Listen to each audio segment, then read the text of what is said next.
الحمد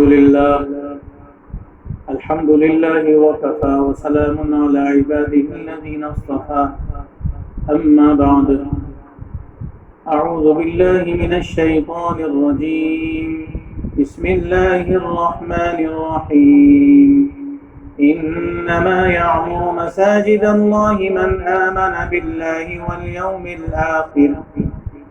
واليوم الآخر وأقام الصلاة وآتى الزكاة ولم يخش إلا الله فعسى أولئك أن يكونوا من المهتدين صدق الله العظيم۔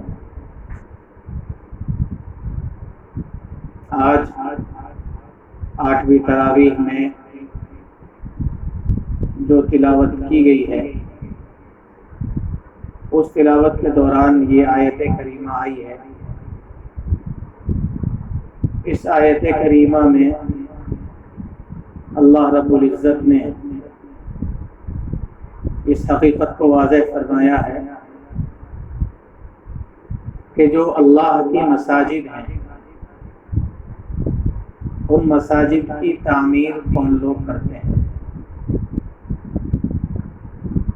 یہاں تعمیر سے مراد صرف عمارت بنا دینا نہیں ہے،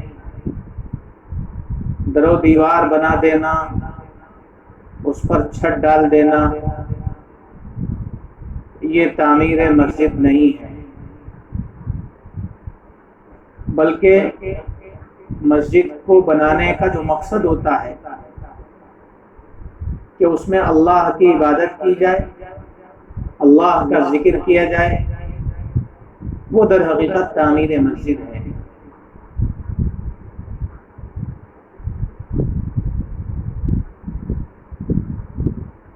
اس آیت میں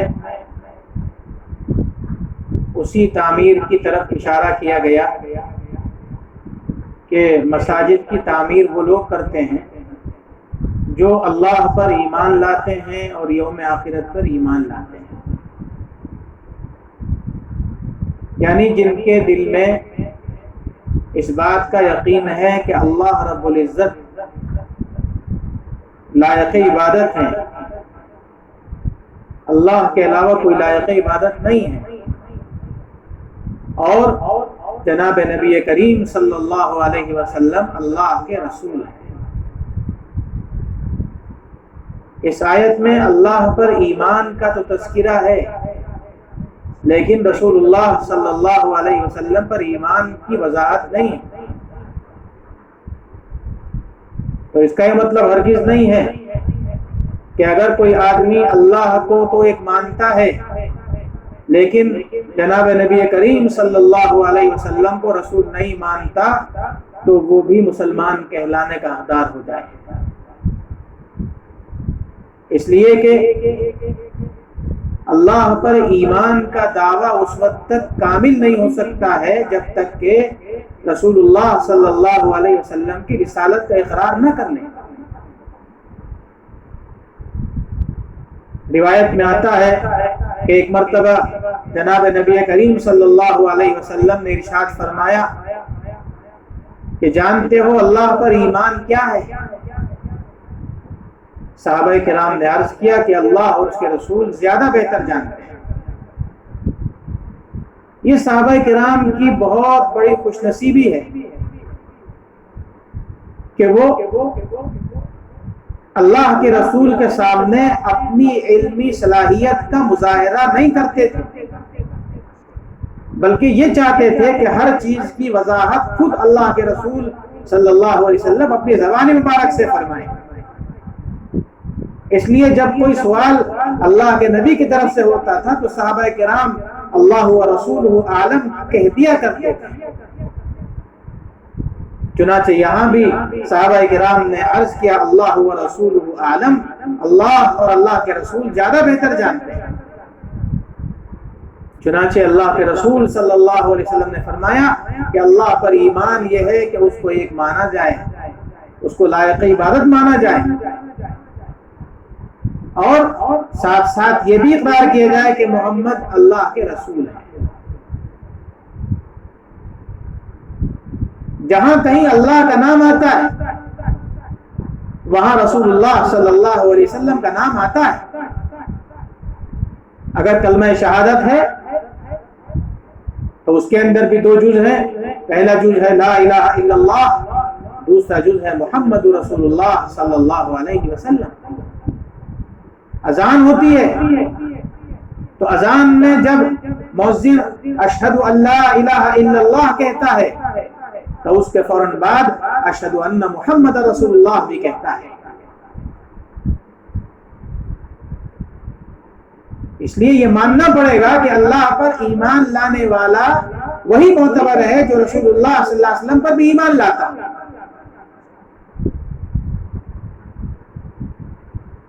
جو اہل کتاب ہیں ان کو مسلمان اسی لیے نہیں مانا جاتا ہے، حالانکہ وہ اللہ کے کسی نہ کسی درجے میں مالک ہونے کے، خالق ہونے کے، معبود ہونے کے قائل ہیں، لیکن جناب نبی کریم صلی اللہ علیہ وسلم کو رسول نہیں مانتے، اس لیے وہ مسلمان نہیں کہلاتے.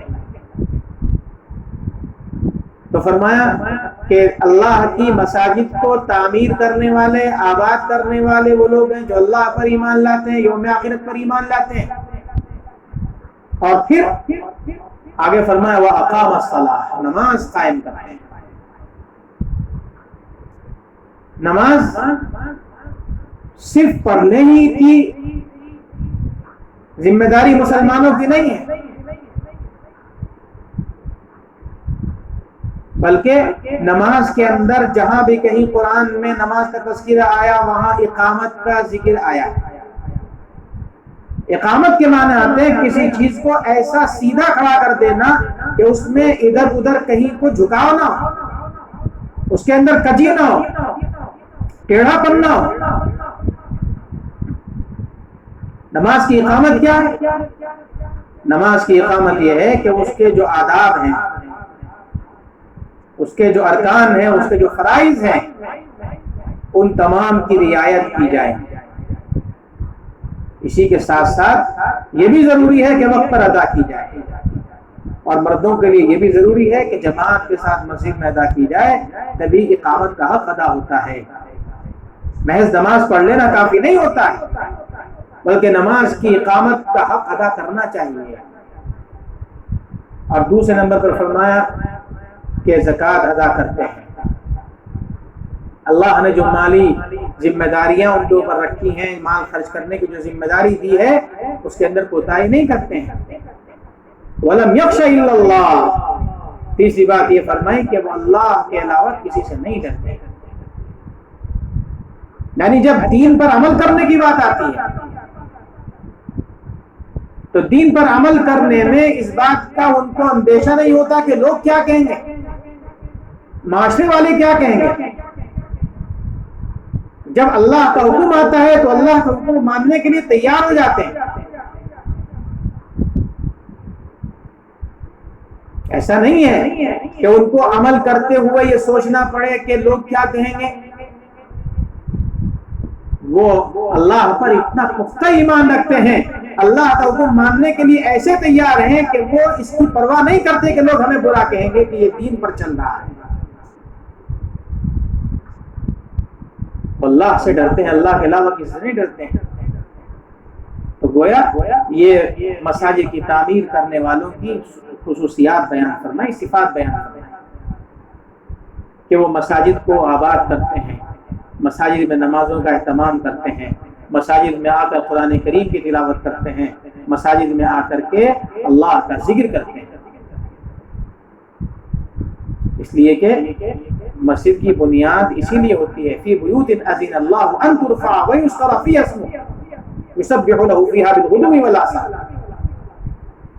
مسجد کی محض عمارت بنا لینا ہی مطلوب نہیں ہے. مسجد کو زیب و زینت سے اور نقش و نگار سے آراستہ کر دینا مطلوب نہیں ہے. یہ تو علامت قیامت میں سے ہے کہ مساجد ظاہری اعتبار سے بہت زیادہ بارونق ہوں گی، خوبصورت ہوں گی، حسین و جمیل ہوں گی، لیکن نماز پڑھنے والوں کی تعداد کم ہوگی. مساجد کی تعمیر جو ہے وہ عمارت کا اینٹ پتھر کا نام نہیں ہے۔ مساجد کی تعمیر یہ ہے کہ انسان اس میں نمازوں کا اہتمام کرے، اس میں اللہ کے ذکر کا اہتمام کرے، قرآن کریم کی تلاوت کا اہتمام کرے۔ اور یہی نہیں بلکہ روایت میں آتا ہے اللہ کے نبی صلی اللہ علیہ وسلم نے فرمایا کہ تم جس کو مسجد میں کام کرتے ہوئے دیکھو اس کے ایمان کی گواہی دو۔ یعنی تم دیکھو کہ کوئی آدمی مسجد میں آ کر کے صفائی کر دیتا ہے، صفوں کو سیدھا کر دیتا ہے، صفوں کو جھاڑ دیتا ہے، پوچھا کر دیتا ہے، اس کی دیکھ بھال کرتا ہے، تو یہ اس کے ایمان والا ہونے کی علامت ہے۔ جس طریقے سے نماز پڑھنے والے کے لیے یہ علامت ہے کہ یہ ایمان والا ہے، ایسے ہی جو نماز پڑھنے کے ساتھ ساتھ مسجد کی خدمت میں لگا ہوا ہے، مسجد کے کاموں کو انجام دے رہا ہے، یہ بھی اس کے ایمان کی علامت ہے۔ مسلمان کو اس بات کا اہتمام کرنا چاہیے۔ مساجد کی ذمہ داری صرف مسجد کے خادموں تک یا مسجد کے امام مؤذنوں تک نہیں ہوتی ہے، بلکہ اس مسجد سے متعلق جتنے افراد ہیں ان سب کی ذمہ داری بنتی ہے کہ وہ مساجد کی ضرورتوں کو پورا کرنے میں بڑھ چڑھ کر حصہ لیں۔ جتنی ان کی ضرورت ہے، جتنی ان کی وسعت ہے، گنجائش ہے، اس کے اعتبار سے مسجد کے کاموں کے اندر حصہ لیا جائے۔ مسجد کے کام کرنا، مسجد کی خدمت کرنا، اس کی صفائی ستھرائی کرنا، یہ ایمان کی علامت ہے۔ اگرچہ مساجد کی تعمیر سے مراد اللہ کی عبادت کرنا ہے، لیکن مسجد بنانا بھی اس کے زمرے میں آتا ہے۔ جو آدمی مسجد کو بنانے میں حصہ لیتا ہے اس کے لیے اللہ کے نبی صلی اللہ علیہ وسلم نے بہت سے اجر ذکر فرمائے ہیں۔ ایک روایت میں آتا ہے اللہ کے نبی نے فرمایا من بنا مسجدا للہ بنى اللہ لہ بیتا فی الجنہ۔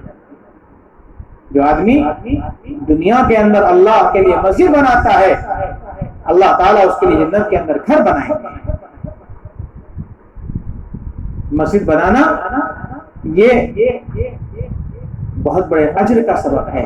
جب جو آدمی مسجد کی تعمیر میں حصہ لیتا ہے، جب تک وہ مسجد قائم رہے گی، جب تک اس مسجد کے اندر نماز ادا ہوتی رہے گی، جتنا ثواب نماز پڑھنے والوں کو ملے گا اتنا ثواب اس شخص کو ملے گا کہ جس نے مسجد کی تعمیر کرائی۔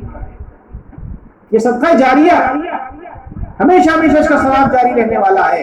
یہ ان اعمال کے اندر سے ہے کہ جن کا ثواب انسان کے مرنے کے بعد ہی ملتا ہے۔ اس لیے مساجد کی عمارت کے اندر، اس کے بنانے کے اندر بھی حصہ داری مسلمانوں کی ہونی چاہیے، اور پھر مسجد بننے کے بعد اس کو آباد رکھنا، اس میں نمازوں کا اہتمام کرنا، قرآن کریم کی تلاوت کا اہتمام کرنا، ذکر اللہ کا اہتمام کرنا، یہ ذمہ داری ہے مسلمانوں کی۔ اللہ رب العزت مسلمانوں کو مساجد آباد کرنے کی توفیق عطا فرمائے۔ خاص طور سے یہ رمضان کا مقدس مہینہ چل رہا ہے، اگرچہ آج کل کے حالات ایسے ہیں کہ ان حالات میں مساجد کے اندر جانے پر بھی پابندی ہے، صرف 4 لوگ امام کے ساتھ مسجد میں شریک ہو سکتے ہیں، لیکن اللہ رب العزت یقیناً ان حالات کو بدلیں گے۔ وہ حالات آئیں گے کہ مساجد کھلیں گی۔ آج جتنی فکر ہمیں اس بات کی ہے کہ مسجدیں کم ہیں، اس سے زیادہ فکر ہمیں اس کی ہونی چاہیے کہ جب مسجدیں کھلے گی تو ہم ان مسجدوں کو آباد کریں گے۔ اللہ ہمیں مسجدوں کو آباد کرنے والا بنائے۔ وآخر دعوانا الحمدللہ رب العالمین۔